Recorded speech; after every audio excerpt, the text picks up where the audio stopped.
Hello and welcome to 10 at 10. My name is Michael Ramage. I'm the director of the Cyber Education and Research Center here at Murray State University.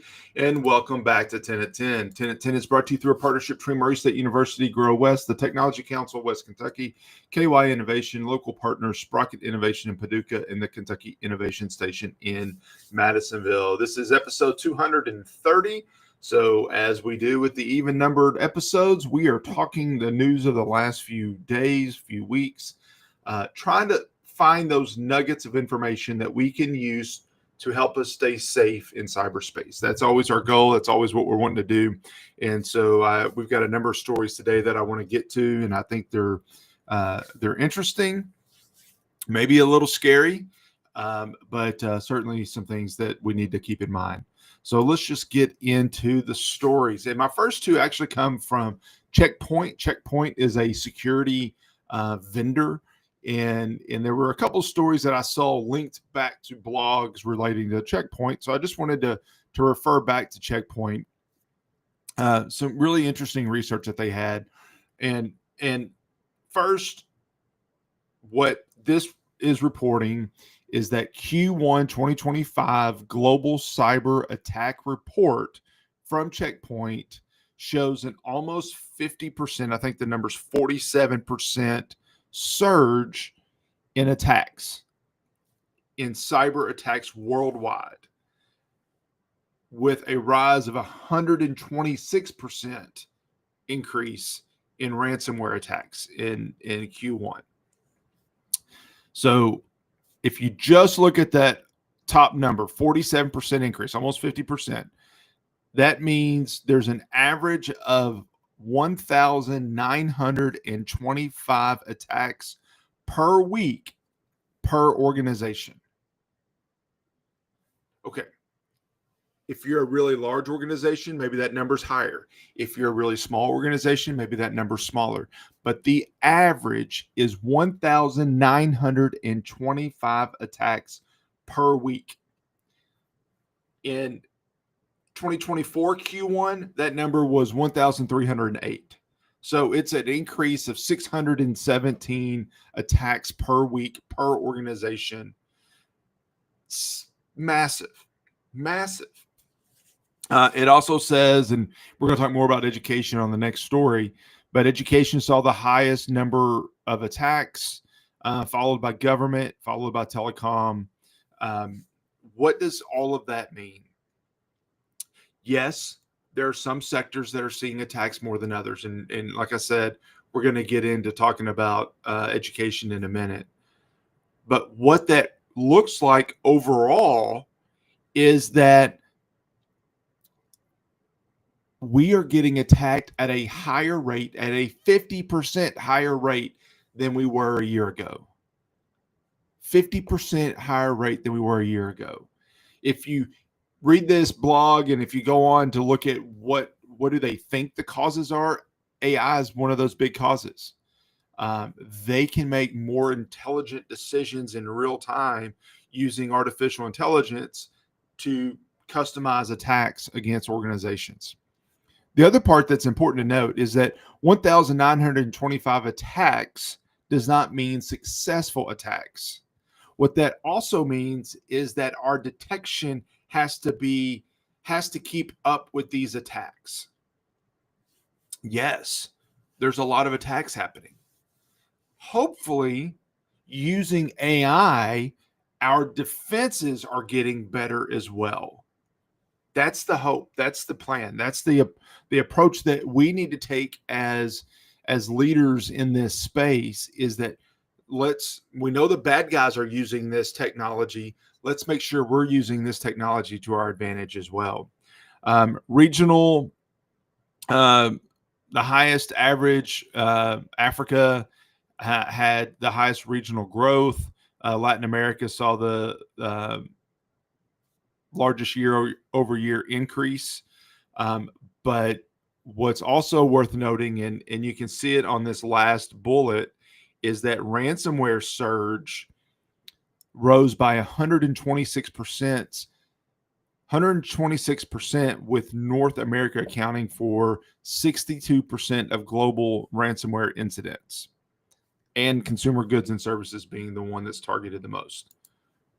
We're being attacked. We're being attacked. And I'll get into one of the reasons why I think that's happening in a minute. But as we're talking through these different pieces, I think it's worth noting that education 2024 saw record attacks going against healthcare. We thought the bad guys wouldn't attack healthcare. You're not going to risk somebody's life over money. Well, that was wrong. Now our kids aren't immune to this either. So our students, our schools are not immune to this. And what we're seeing in schools is that by April 2025, by April of this year, that number had increased from about 1,176 to 3,323. We are seeing over 3,000 cyber attacks a week. And you can see the chart here on the screen, but we're seeing over 3,000 cyber attacks a week against education. Again, it's very important to understand that does not mean successful attacks. Our schools and our universities have to have the defenses there to make sure they're not successful. Now, the more attacks, the more likely they're going to have success. Sure. But we're stopping them. We're stopping most of them. Now, the bad news is they only need one to be successful. But over 3,000. And if you look at the chart, it looks like from March to April, there was a slight dip. But to look at where we're at now compared to where we were, what was it, in January of 2024? I mean, we are significantly higher. They're attacking everybody. And the reason is, and I think I have it on this next slide, this next story is a really interesting read. And there's not like a single thing that you need to worry about from this story. But what this story is talking about is that the reason all of this works isn't the right term. The reason that the bad guys are attacking us in such high numbers is that the information they steal has value. The information that they're stealing from you and me has value. Now, either one, they do a ransomware attack where they're going to actually extort money out of you and you're going to pay them the money. Okay, that's one way they make money. But another way is that there is an economy, a secret economy, as this article alludes to, where it's an underground marketplace where everything is for sale.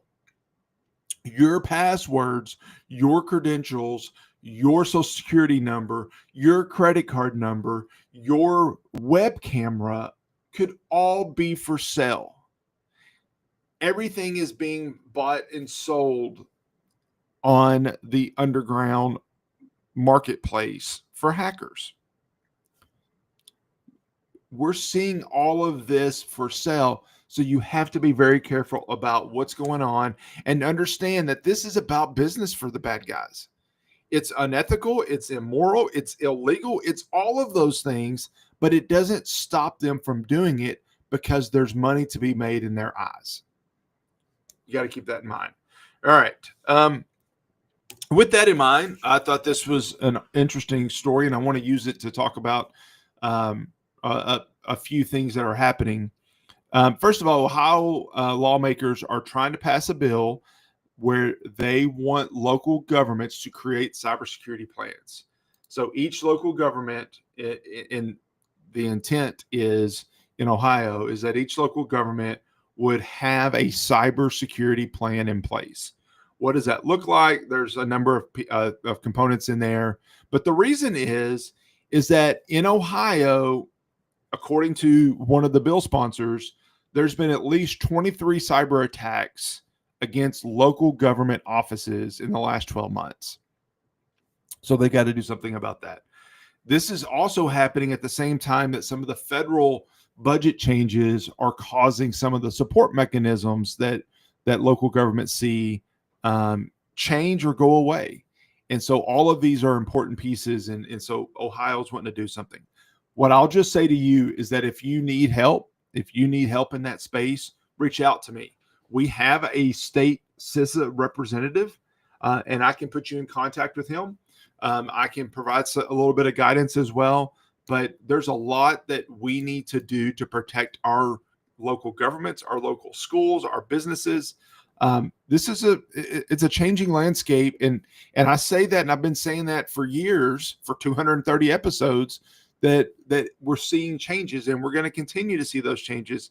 And the more that we can do to prepare, the better off we are going to be at stopping these bad things from happening. All right. I think I went a little bit long, but hopefully you found that interesting and helpful. You can see all the links in the show notes on where to go learn more about these stories. If you have ideas or things that you want me to talk about, please don't hesitate to reach out. I'm always looking for ideas. Thank you very much for watching, and I'll see you next time back here on 10 at 10. Thank you. Bye.